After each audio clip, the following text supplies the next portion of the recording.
Gentlemen, welcome back for another episode of Go-to-Market Crossroads. I've got my man Harris here, of course, and there's a new guy, the mayor of Inbound, unofficial mayor, excuse me. Rob, are you going by a different title with Southbound coming up? Do we need to be mindful of what to call you? Whoever's post, I think it was Matt Bolian's about this, was great. Former unofficial mayor of Inbound, current mayor of Southbound. His term limits expired. He will run again in 2025, but there are policies and procedures in place to keep the powers that be. So that's where I'm at right now. Yeah, it sounds like you may be able to run for a third term. Things are happening these days. Always campaigning, just no matter what. Yeah. Fingers crossed. I mean, the campaign trail is warm. I would say blazing. And I really, focus more on the Masters right now, unfortunately. And tomorrow, got a stack of cash on Tiger to deliver. Is he even playing this year? No, he tore his Achilles. It was a bad bet. I never said it was a good bet. That's what I thought. Okay. Well, good stuff. Well, we missed Zach this week. He's grown up, again, office space. So he has got some things going on his side, but Rob is the dictator, I should call him now, because there's no more terms, is filling in. And in fact, Rob is going to be the moderator today. So I will play more of the Zach seat, and Rob is taking my spot. So, Rob, the mantle is yours.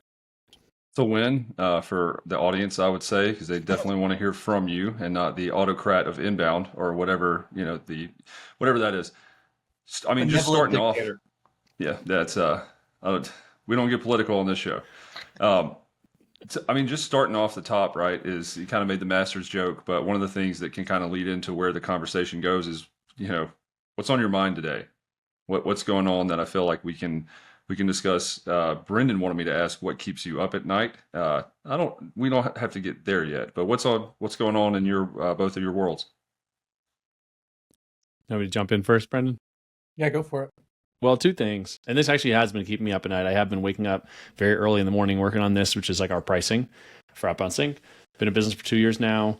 Got a lot of usage data and been picking up some interesting things about like actual adoption of these new tools that we talk about here every week, Smart Lead and Instantly and Clay. And I'm seeing like the actual utilization because a lot of them have these tiers. And then within those tiers, you have like an actual amount that you use the tool.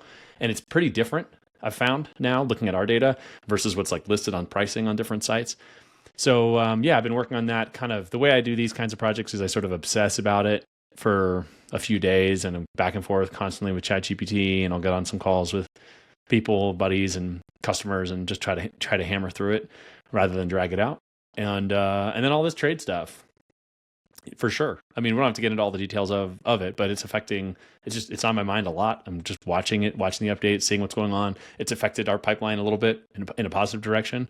In the outbound space, there's always somebody who's got some kind of opportunity they're pursuing. And when there's a lot of change, there's a lot of people seeing opportunities to run, get in front of new customers. So, so those are the two things. That's not keeping me up at night as much. Because the pricing, my pricing immediately affects my my quality of life within an hour of any change, whereas some of those other things have a bit of a longer tail. Yeah, so pricing. I think a wise man once said that pricing isn't sexy to talk about, but it solves so much. What specifically have you figured out works, doesn't work? That's maybe something to experiment with that you don't really have data on. Can you talk through that a little bit? Because it's more interesting than I think you think. And there's a good reason that it could be keeping you up at night, right? Is if you can get it figured out, more so, then that solves a lot of problems. So totally. So we raised, so we did a pre-seed round with Tiny Seed about a year ago. Tiny Seed's like a bootstrapped accelerator. And Rob Walling, the founder, he says like over and over again, which is very similar to the quote that you just mentioned. But it's, pricing is the biggest lever that you have in SaaS, basically, to change your business. And I attended MicroConf in New Orleans a month ago or something like that. And a guy spoke there named Marcos Rivera. He has a book called Street Pricing, and he did pricing for Vista Equity Partners, I think it is. It's a private equity firm that does really big deals. And they sometimes take public companies, public companies private and stuff. And so, yeah, I've just been kind of thinking about it a lot. I think to me, the biggest thing for us with pricing was this is our third era of the pricing conversation. The first era was like, does anybody care about this at all, regardless of price? And then the second era was, can I charge a high enough price that I can find the people that really care about it enough that they're willing to pay maybe more than it should be, or just a high enough sticker price of $300 to $400 to $500 plus up to $1,500 a month. And now we're entering the third era, which I think is going to be usage based and a little bit more informed by what's going on in the market. And I think that's much, much easier for people to understand, so that they can map what they think they need to do with what we do and what we how we charge for it. So that's kind of the third era that we're going into right now. And I think to me, it's been really the number one thing I've been focusing on is the value metric of like, what are we charging for? What is the one thing that when you do more of it, you pay us more, and how you think about it in your terms. And so I could talk more about that, but that's the biggest thing. But I think for RP, it's been interesting seeing the approach to onboarding and how that's different, and the cohort process and everything like that. So I'd be curious to talk about that too, because that's pretty unusual, I think, in the services space. And we haven't talked about that here on the pod at all, but I'm also curious to talk about that, because I'm curious how that's going and how that's being received. And it seems like I think pricing can be a place for innovation. For sure.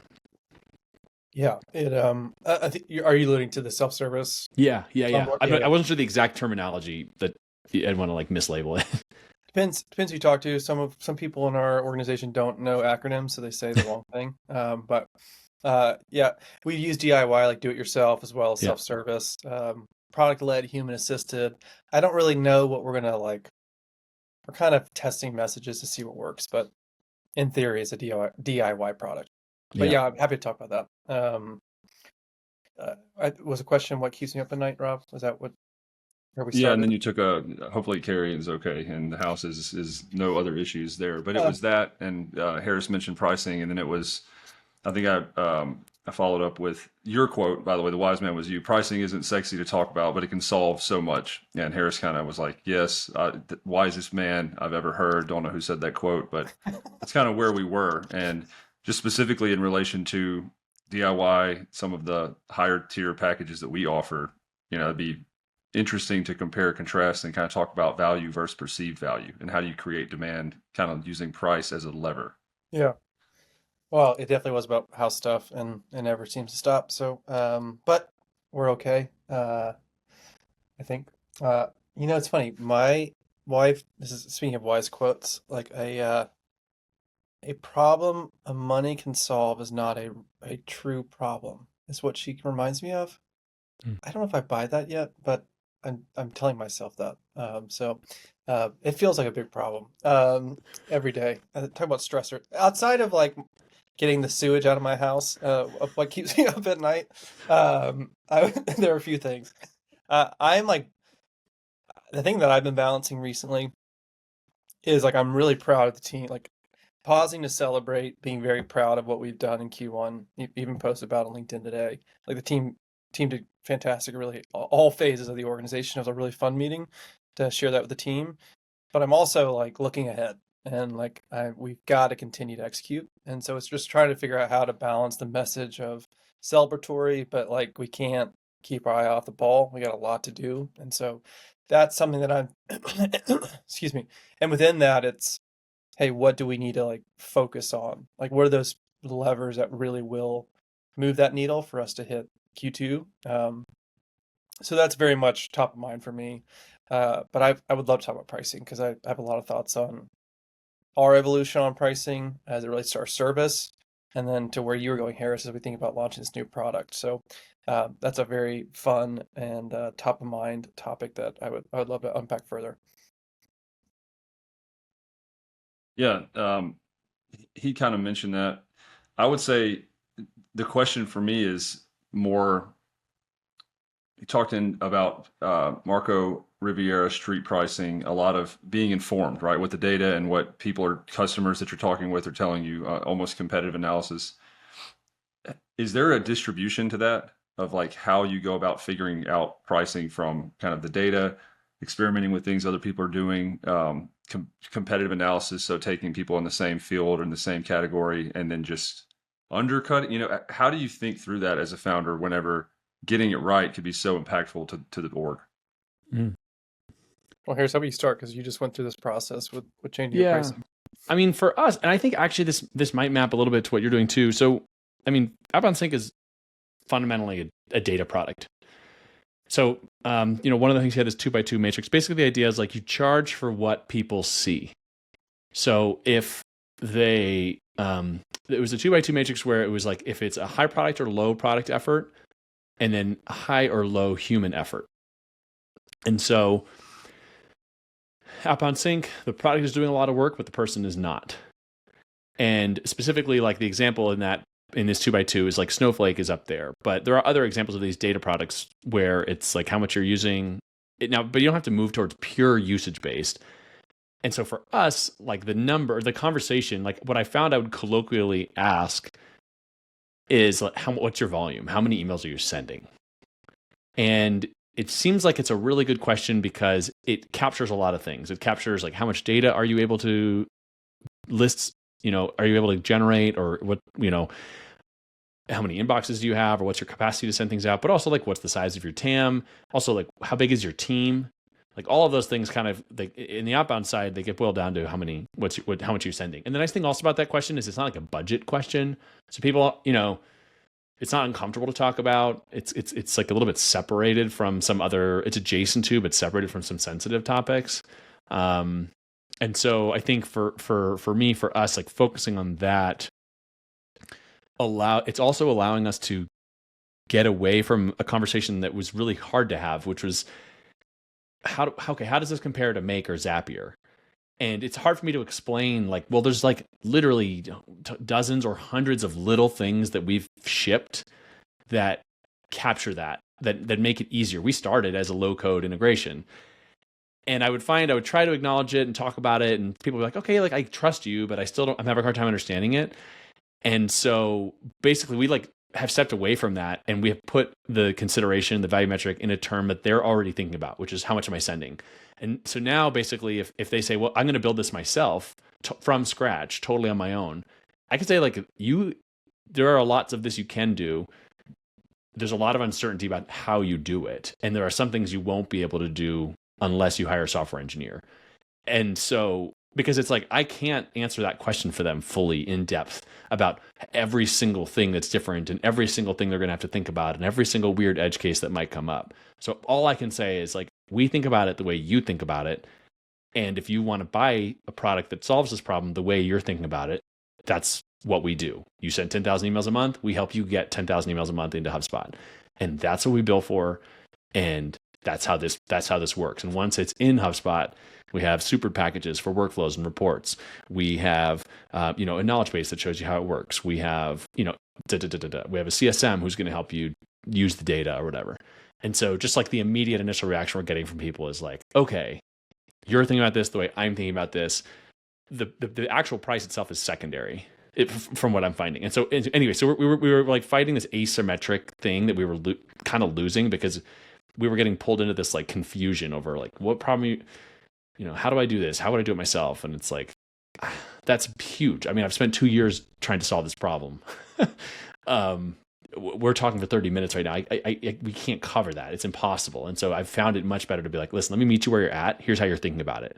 And I don't know how that compares to like a CRM implementation. I mean, I ran a solutions partner agency for a little while, but I suspect there's this similar thing of like, okay, so like RP comes in, but like then what? And so I don't know what the equivalent thing is of like when their go live is, or how soon their sales reps are finally just in one place instead of 7 tabs. I don't know how you translate that, but for me, for us, that it seems like it's like, okay.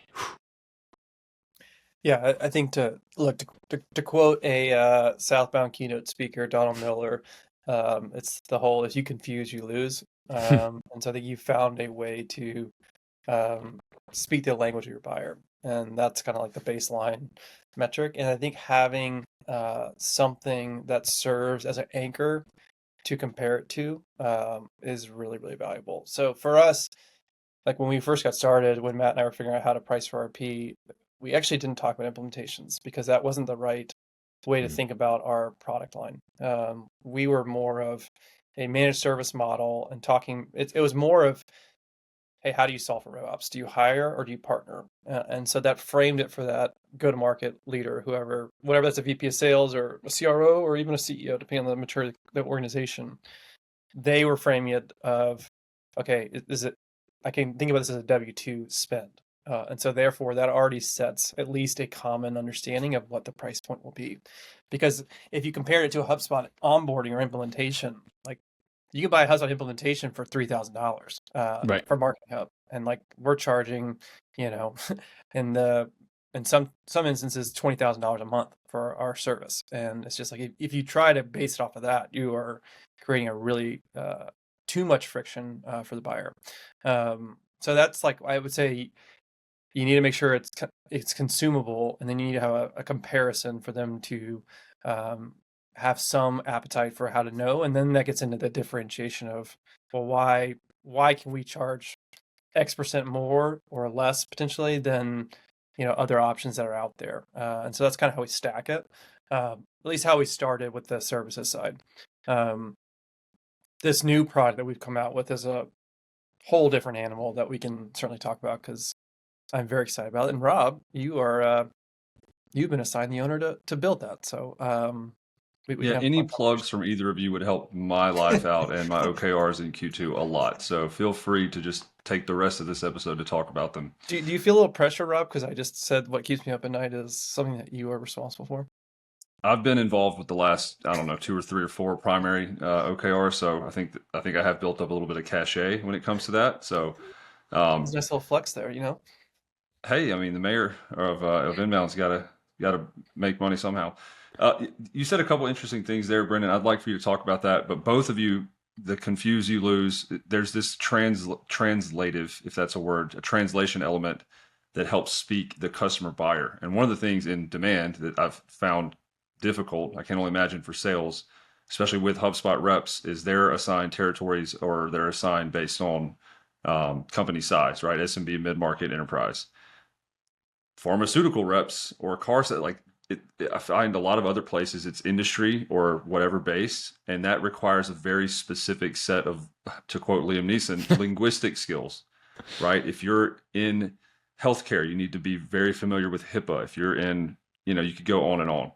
And so I really like that perspective of speak their language, almost translate your offering or your product or the value into what they already see and are familiar with, just from a linguistic perspective. But to follow up with a metaphor, I think also kind of what you were saying, there's an old story that is a Freightliner has got a big issue with it. It won't, you know, something's wrong with this massive ship.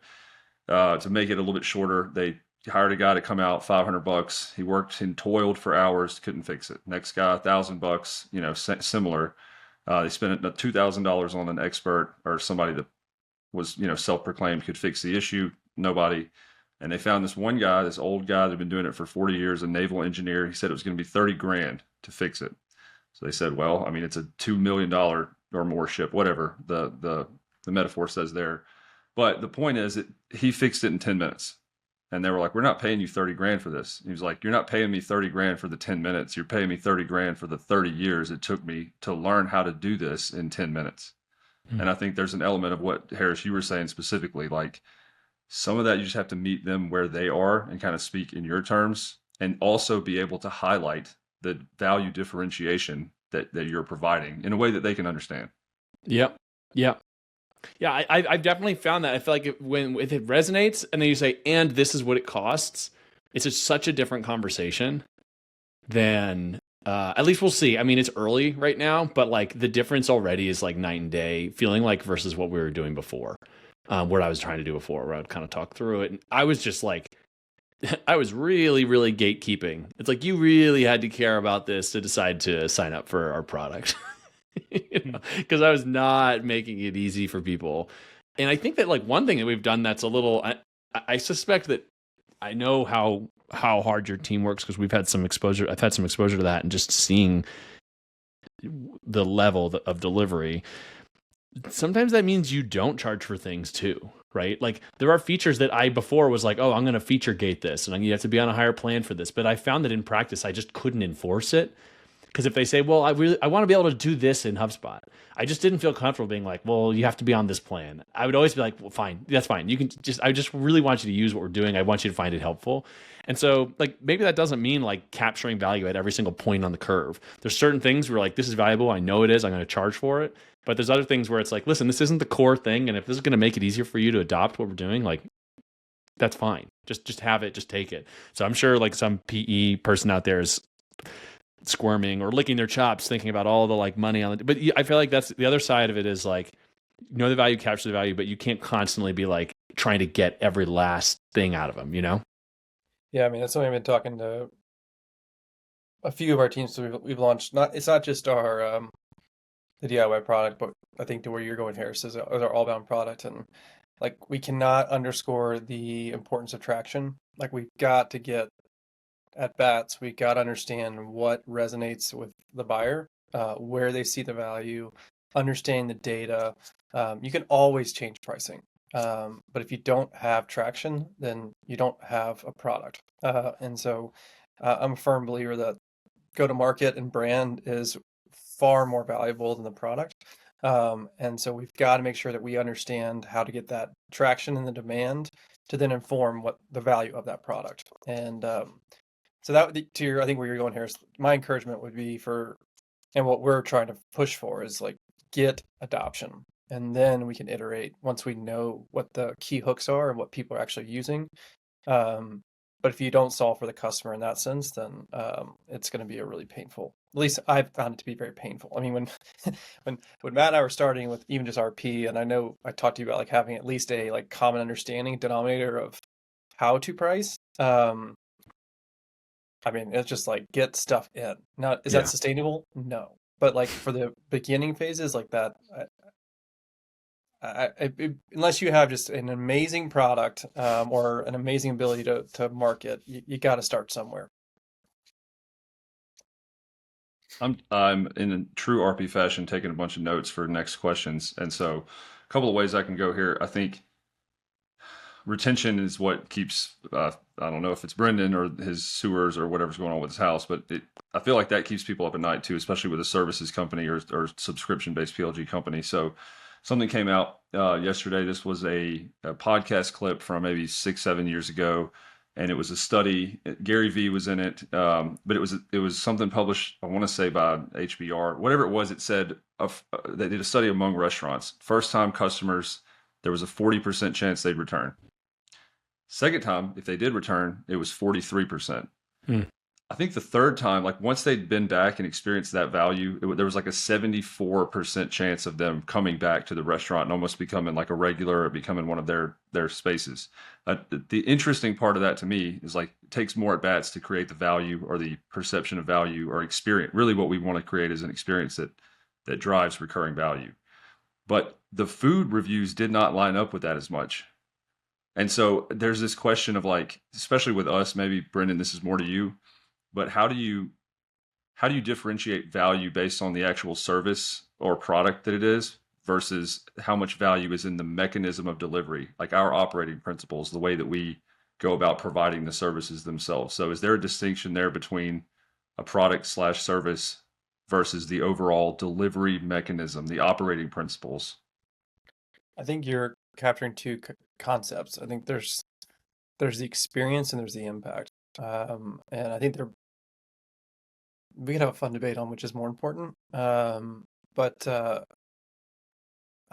I hold that's kind of like it's an and statement to me. Like those are, if you get if you use a 2x2 of experience and impact, like if you get that top right quadrant of like amazing experience and high impact, they're not leaving. And for if they do leave, then to your point, you will get that review, and that will lead to a community movement of referrals. And one of the things I've been starting to think about, even as you were saying that question, I mean, we're now we're starting our 5th year, I think, at RP, and one of the things what you triggered for me is like we need to be thinking more long term, and I mean like think about it in like 5-10 year increments. And the reason why I say that is even what you just described, Rob, is we have people coming back to us that didn't use us, haven't been with us for a year or like 2 years. In fact, there are two. I was just on a pipeline call, two deals. One stopped working with us a year ago. The other one stopped working with us 2 years ago, and they're coming back. And then there's other ones where they've referred us to another company. It's just like these. There's so much value, even if you don't see in the initial engagement, by doing those two things well in terms of experience and impact. That I just the longer the time horizon, the more emphasis I think we put on those things, as opposed to how do we extract a transactional the benefit to the RP brand, as opposed to solving for the customer. So I don't know if that answers your question, but that's like very much when I heard you say that, that's what I was thinking about. I mean, I just have a weird follow-up question that's kind of guiding a certain response. But when you say they came back, are you talking about the company or a specific person that engaged with us? Because I know there have been both. I think in this instance, I think it's the company. It's not the person didn't go to another company and now he's coming to us. Although we have had that. This is at the company level where it's like they 2 years later, like, hey, we need this help on this area, and we had a great experience with y'all. Can you come help us?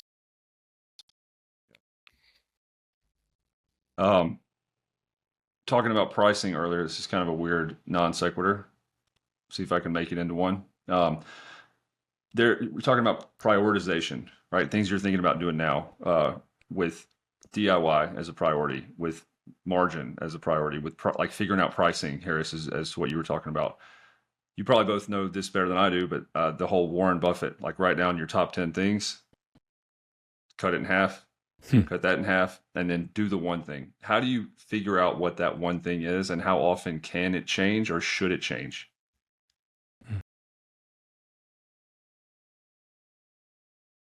Well, I think we've talked about this a couple times, but it depends on your business model. I mean, we're bootstrapped. I mean, we did a pre-seed round, but it was basically to help me shut down my agency because we've got a young family. And so we have, for whatever reason, they want to eat fruit and berries and yogurt pouches at a pretty alarming level. And so I need to keep buying those things.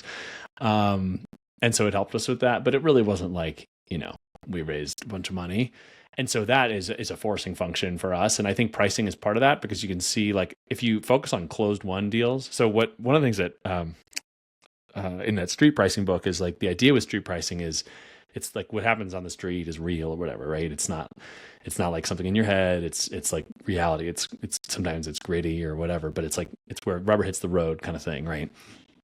And so I think when you look at like how you tie like the ability to get someone in the door, if they say yes to things, if they say yes at certain price points and then they use the product, you start to see like where people value it and what's important to them. And so for us, for example, like agencies were really big. We have had a very successful partner program with agencies because what we do is really complicated, and a lot of internal teams just frankly don't have the resources or the time to stand it up. And so in that way, we were able to provide them a service level, because I ran an agency before where I like understood kind of what they were going through, and then impact, because we were able to help them retain their clients because they could show their clients in HubSpot, hey, look, this is actually revenue that we impacted for you. Yeah, we got, X number of replies, but 2X is actually the pipeline impact, because these deals came in through other channels and whatever, right? And so to me, I think pricing is like where someone commits and they say, if you combine pricing with your data, your actual like closed won data, it helps you make prioritization around that. And so we focus on an agency program a lot. And then within that, it's because we're bootstrapped, like we can only do so many things at a time. So, something where people are getting impact is LinkedIn, and using LinkedIn. And so we're looking at how do we support multiple channels with our product as well. Because we can't do a million things. We can't support a million other things. We can't, people ask us about a million random CRMs. And right now we're just focused on the ones where we know there's a market, we know there's serious teams, and we know there's an ecosystem that can support it. And I'm sure all these other CRMs are great, but we have limited time. So, I mean, that's kind of how I think about it, is like, we try to use those constraints as an advantage, to try to just focus on the thing that matters the most to our users. And because we have like a really narrow lane, we can do that. We don't need to be $1 billion company. So we don't need to solve $1 billion problems. We can just save someone a couple hours a month. They've someone said that explicitly to me. They saw the dashboard and they were like, oh, okay. Well, that alone is going to save me hours. Let's do it. So it's like, okay, cool, awesome. So that's for me how we use pricing to make tough decisions. I mean, there's a lot of stuff I want to do. I'm a founder. I love to build features. It's the most fun thing in the world, but it's not actually the thing that really sometimes matters to customers. Yeah, I think the blessing and a curse of a founder is that they have a lot of ideas, and so how do you narrow focus to maximize impact? And I'm not great at that, to directly answer your question, Rob, and that's why I have a team around me to keep me focused on, hey, we can only do a few things really well, and so what are those things that we want to prioritize of the 20 ideas that you have? So that's the honest answer, is that having a team to keep me accountable and to push me to drive focus. I mean, and you saw it, Rob, even in the Q1, I mean, we hit we hit the numbers in large part because we said we're only do a few things really well, and so making sure that we do that again in Q2. Of it doesn't mean we're not doing those things. It's just when do we do them? And so what are the one or two things? Kind of like, Rob, you think about our operating principles in the RP way. It's like, hey, we got 40 principles, but no one's going to remember all 40 principles. So how do we distill it down to the 4 principles that are in the RP way that everyone can remember? And so it's a similar concept, but how do we apply it to using OKR as an example? How do we use that for what are the priorities for every quarter? I think we're getting better at that, but it's been painful to get to the point where we can do fewer things, but do them well. There was something that stood out, and this is also, I feel like, top of everybody's mind. I've heard Dharmesh say this. I've seen weird models built for this. It's more for agents, AI, and kind of the SaaS. But there's ROAS, which is return on ad spend. There's ROAS, which is RevOps as a service, kind of the acronym. And then there's a concept of RAAS, which is results as a service, as a pricing model. What do we think about that? I mean, the extension of that to a managed service company seems not smart. Like, it seems like that would be incredibly difficult to figure out and execute. But where do you see the future of that going, and when? I mean, I know that's kind of out there. It's been floated. I know people are working on it, to your point earlier about like some PE with a handful of money is going to attempt to figure it out. But is that something that you guys have seen to think about? What's your opinion on that? I think conceptually makes a lot of sense. Yeah. The idea of a performance-based model, it kind of this idea you're on the same side of the table and you're motivated to achieve the same things. So I think I'm not. I mean, in fact, we've looked at it for the Outbound product, and I don't think I'm opposed to it.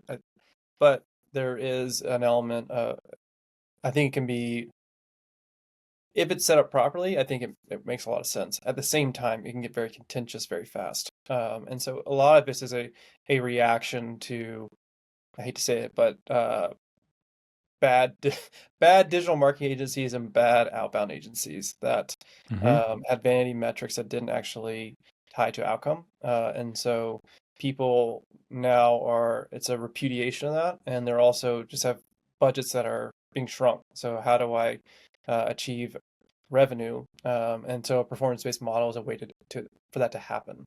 So I think so long as you have a mutual understanding of, what's the definition of success? How do we define like metrics? Meaning like for example, what's an MQL, meaning marketing qualified lead? What's a sales qualified lead? And if you have the foundation in place and you have tools like Outbound Sync that can track that data, then I think it's fine. But those things usually don't happen, and then it becomes very contentious very fast. Yeah, I mean, there's a lot nested in that. I mean, from our vantage point, like I've talked to PPL, pay per lead agencies before. They run really different businesses. I mean, for them, I just dropped a little fidget here on my desk. For them, they tend to they focus on the ones where they know they can get results, which is awesome. Like that makes sense for them. They're optimizing for that. And so they go find those companies where, for whatever reason, the offer or the channel just hit, and they go and they run that and they do extraordinarily well. But I think the problem is a lot of the time it's just like fog of war. You just don't know. So you have all this uncertainty. I think most companies are in the situation where it's like, sure. I mean, I've heard so many times, if I could put $1 in and get $2 out, I'll be happy. There's no limit on the budget. We're like, well, yeah, man. Like, duh, of course. But like, nothing. It's not street pricing. Yeah, it's not street pricing. That's not anything. I mean, it's sure, okay, sure, yes. Everybody wants that level of certainty in life. I can't even get my kids to brush their teeth sometimes. So it's just like, the simplest things can be a lot harder than you might think. So I think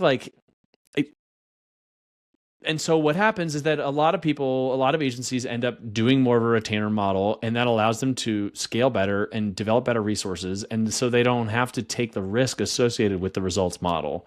And so they're able to do better work, take on riskier projects, and then actually lower the risk because they're so good at executing.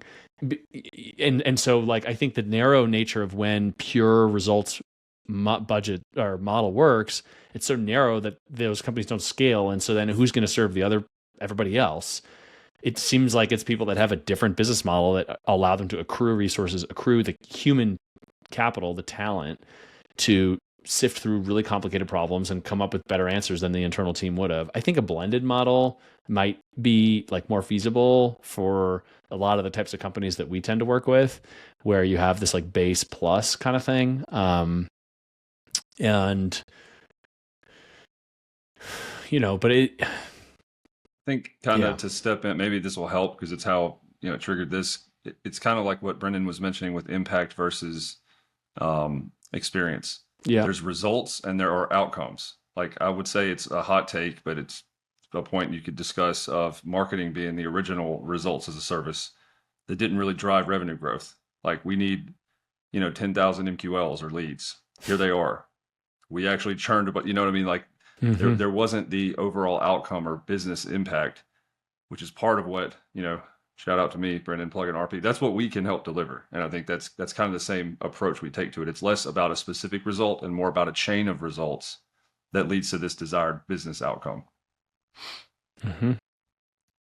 Yeah, I think the point you're making, Harris, is that while it's understandable why the buyer wants that, it may be short-sighted of what they actually need. And that's why I was mentioning the definitions are really important. And because you're right, people will figure out how to gain the system, and they will find, hey, okay, that's the North Star metric they care about. We'll figure out how we can get to that number and just juice it and put some really low cost resources to it, and it becomes a really bad model. I mean, it's just we're very much I think about the base plus when we're thinking about the variable concept, and it's just for us it's just like an employee. It's you wouldn't do an employee at just a variable only model, but you would do a base variable because it gets that same intent. But you do want somebody that's taking ownership and thinking about it. And I think what we found, and what I've told companies in the past when they are prospects for us, we care about retention. So to us, that is a much bigger driver for accountability and value, and serving you well is if we keep you, as opposed to how do we extract the most money out of you on a month-to-month basis. So that's kind of how we've been positioning it, more of you want us to be viewed as a partner as opposed to a mercenary. And those are two very different mindsets and different approaches for how you get served. Yeah. I mean, I've experienced that both from the sales and demand part. And it's interesting to think about how to position it in sales and then how to translate some of the outcomes people may not even know they need or are looking for to what an offering from us would be. I think we're close to time. I would be remiss if I didn't let Brendan plug and describe DIY here, because it is pretty cool. It solves, to your point about results, impact, value. I think it kind of bridges that gap.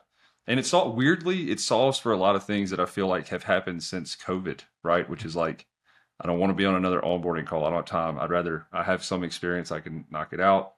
It's pace, at your own pace, guided. But Brendan, if you want to Sure. hit us with the Well, yeah, I think we'll start first with why we created it. And so when we started RP, we had this really silly it seemed silly at the time, but it's like we had this big, hairy, audacious goal that we want to be the most strategic and influential partner in the HubSpot ecosystem. And I'd say by and large, we're actually doing a pretty dang good job with that. And one of the things that we talked about, not that we talked about, that Yamini, the CEO of HubSpot, talks about is HubSpot's a bimodal strategy. And their bimodal strategy is, hey, we want to be able to serve the SMB market and the enterprise market, which is seems a little bit, it's funny because we talked about focus earlier, and those are two very different markets. So like, how do you do that well?